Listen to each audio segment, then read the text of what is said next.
Actuellement en poste. Voilà. À Cergy-Saint-Christophe, on s'occupe du développement d'organes ou de composants électroniques qui aident à l'efficacité de la propulsion, tout ce qui peut amener des gains en consommation ou en dépollution. Ça fait intervenir différents métiers de la R&D, notamment l'électronique, l'informatique, développement logiciel embarqué, la mécanique, la mécatronique et des fonctions de contrôle-commande, de régulation, d'asservissement moteur. Cette année, on a recruté plutôt en CDI, en 2009. On a recruté à peu près une trentaine de personnes, je parle de profils scientifiques, sur l'Île-de-France et une quinzaine de personnes sur Lyon.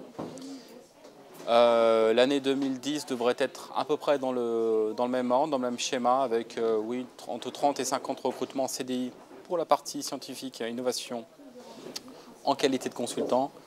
Mais également, nous recrutons des profils à Bac+2, Bac+3, voire Bac+4 en CDI, non plus pour être consultant en financement de l'innovation, mais pour être rédacteur scientifique.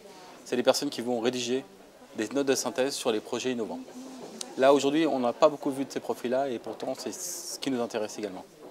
Alors, on propose déjà des embauches en CDI.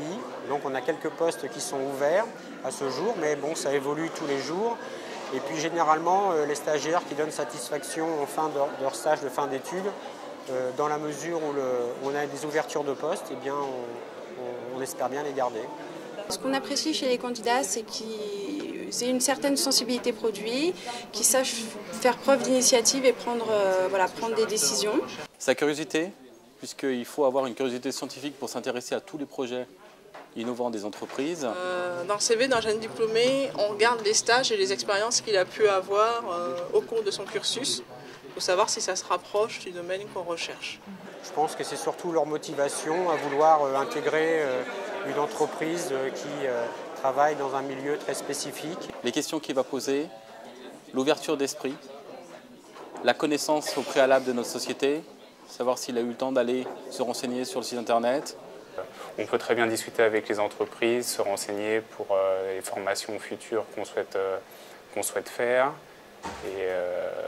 Et ça apporte beaucoup pour les poursuites d'études. J'ai demandé pour les stages et pour l'alternance l'année suivante et ils m'ont répondu la plupart du temps qu'ils étaient favorables à ce genre de formation et que ça les intéressait, mais qu'il fallait plutôt voir plus tard dans l'année, on va dire, pour l'alternance.